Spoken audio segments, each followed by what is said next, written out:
What's going on, guys? It's Cimoooooooo. Now today I'm bringing to you my top 5 cards from Fusion Enforcers. Now Fusion Enforcers to me is crazy because we just got Raging Tempest only a few weeks ago, and we have another set that's actually going to have a very dramatic impact on the meta. So I just wanted to list my top 5 cards for you guys, and because the set has some real hidden gems overall other than like the main meta stuff, so I figured I'd go over those with you. So for my number 5 card, it is Fluffle Penguin. Now, Fluffle Penguin is an incredibly powerful card for the Fluffle archetype. Its Tin Goldfish-like effect, where it allows you to special summon another Fluffle monster once during your turn, is really powerful and gives the deck a lot of speed and a lot of much-needed power. You can summon out Dog and get a Search. It helps you enable some rank 4 plays. It does so much for the deck, and its secondary effect that when it's fusion summoned for a Fright for fusion, the fact that you can draw 2 and pitch 1,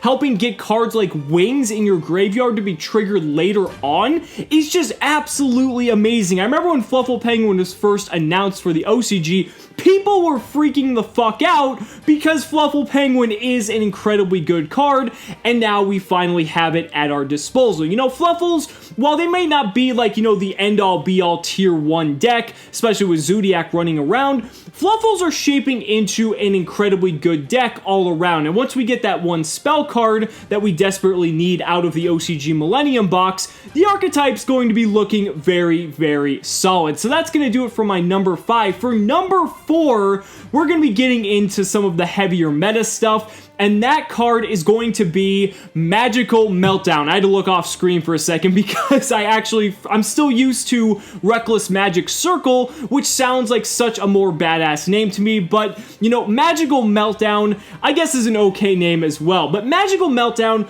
you guys know how much I love incredibly powerful field spells because we still have Terraforming at 3, and Magical Meltdown is no exception to that rule.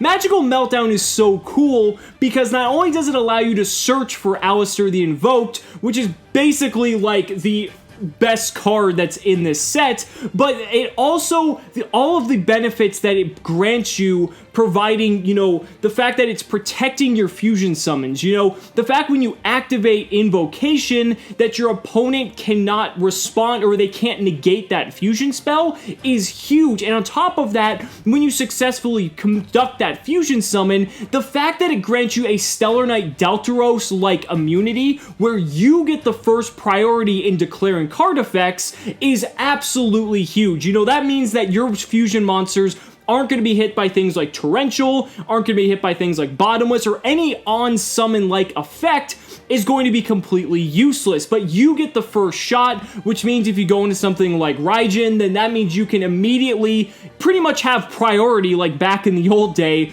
and use a Book of Moon effect before your opponent has any chance to even respond to anything. So I think that's just so incredible.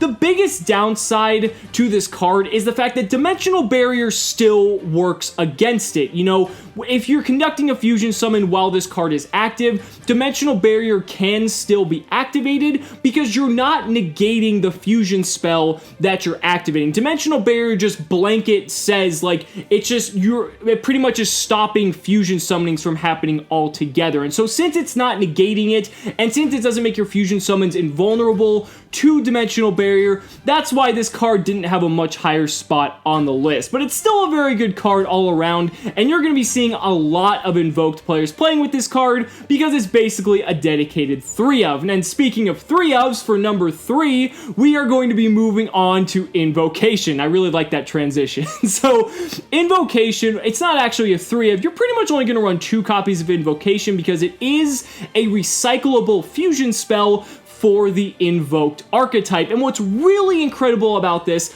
aside from it being searchable, aside from it being recyclable, the fact that you can actually banish your opponent's monsters out of their graveyard for your fusion summons is just insane. Like, this is basically Miracle Fusion on crack. And another thing about this card as well, it's not a hard once per turn. You can use Invocation as many times as you want, and that's just, to me, absolutely ridiculous because it enables so many plays for the invoked engine and just makes it that you can summon out like Raijin or Merkaba or all these other fusions that just basically will completely wreck and pile drive your opponent while also banishing resources out of your opponent's graveyard. Like, you could effectively banish a zoo player's Rapier out of their graveyard using Invocation, and then their entire loop of your Zodiac loop is just entirely crippled. You can banish light monsters for Merkaba, wind monsters for Raijin, earth monsters for the earth guy whose name I still don't know how to pronounce. There's so many amazing applications for this card, and again, because it's not once per turn, Invocation is probably one of the best fusion spells we've had in quite some time. So that's going to do it for number 3. Now moving on to number 2, Invocation has to summon some really powerful monsters, and I might have alluded to them earlier, and this number 2 slot is actually going to be a tie for 2 of the best invoked monsters out of the entire archetype. And those 2 monsters are Invoked Raijin and Invoked Merkaba. I was saying Merkaba, that's the Japanese pronunciation, but Invoked Merkaba. So let's start with Invoked Raijin. So Invoked Raijin is special summoned, or fusion summoned rather, by using an Alistar and a wind monster. And that's so easy to do because with the Terror Top engine still being played in pretty much every zoo deck, or a lot of decks in general, it's very easy to have wind monsters at your disposal to be used to summon Raijin. There's also the Wind Witch engine as well, which is very powerful because it can already get a Crystal Wing Synchro Dragon on the board. So if you have Crystal Wing Synchro Dragon plus a Raijin, your board's looking pretty fucking strong for a turn 1. But aside from the fact that the attribute requirement is very easy to meet, Raijin's ability as a once per turn quick effect Book of Moon is just absurd, because that means it's going to stop Zodiac combos, it's going to stop Xyz plays, it's going to stop Synchro plays, it can be used offensively, defensively. Having a built-in Book of Moon effect has so much versatility and flexibility that I absolutely love that this card has that effect. And it kind of fits the theme too, so it just makes the card just absolutely phenomenal. Now moving on to Merkaba. Merkaba has the same fusion requirements. You need an Alistar, but instead of a wind monster like Raijin, you need a light monster. And again, there's really no shortage of light monsters at our disposal. You know, you're going to start seeing Photon Thrasher appearing. You know, if people start playing the Brilliant Fusion engine, we're going to be having like all these other light monsters running around. It's going to be crazy. And Merkaba, aside from it being probably one of the easiest attribute requirements to meet, Merkaba arguably has the best effect out of all of the invoked monsters. Merkaba has a built-in Ultimate Providence effect, which, if you don't know what Ultimate Providence does, essentially you can negate the activation of a card that your opponent activates by discarding a card of the same type. So for instance, if your opponent activates a monster effect, if you discard a monster card, you can negate that effect and banish that card. Same goes for spell cards as well as trap cards, but primarily you're only going to really care about monsters and spells because those are the most dangerous things that you're going to have to worry about. You know, things like board wipes, things like Zodiac Barrage, like that. If you can banish that, like, you're in the clear.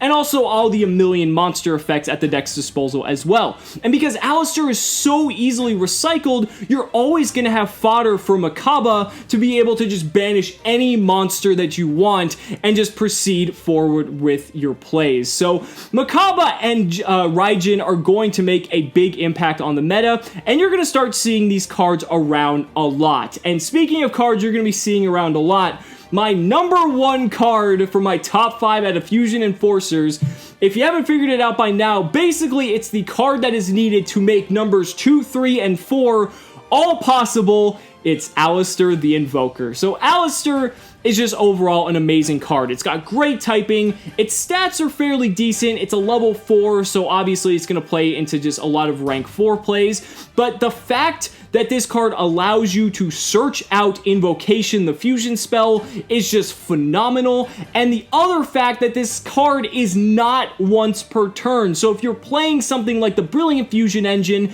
you can summon multiple Alistars in a turn to be able to grab the fusion spell more than once and fusion summon 2 monsters, when you pretty much, the card was designed to only be used once because it's triggered on normal summon. But obviously the Brilliant Fusion Engine allows us to do a lot of things that this game shouldn't allow us to do. On top of that, it has a built-in quick play effect that you can pump one of your fusion monsters' attack and defense by 1,000. Not the worst effect, you know, if you want to put Makaba up to 35 or Raijin up to 32, you know, you have the option to do so. And with Alistar being so easily recycled with Invocation, by adding it back to the hand if it's banished and shuffling Invocation back to the deck, it's searchable with essentially 6 cards being, you know, Magical Meltdown. I still have to keep looking at the side for the name. Magical Meltdown and Terraforming. You know, Alistar is what brings the entire invoked archetype together, and I believe that even though, funny enough, it isn't a secret rare, it's definitely well deserving of the #1 slot on this list. But those are just my thoughts, you guys. Let me know down in the comments what your guys' favorite cards are out of Fusion Enforcers. The set's really cool. I mean, I didn't even mention Predator Plants because they're kind of being pushed to the side because Invoked is the highlight, and the Predator Plants are pretty cool as well, but they just didn't make my top 5. But that doesn't mean they might not make yours. So thank you guys again so much for watching the video. Be sure to like the video as always, subscribe to the channel for more amazing Yu-Gi-Oh content, and also be sure to back me on Patreon, because just by pledging $1 a month, you're investing in my ability to continue bringing you amazing Yu-Gi-Oh content. So thanks so much again. We'll see you next time.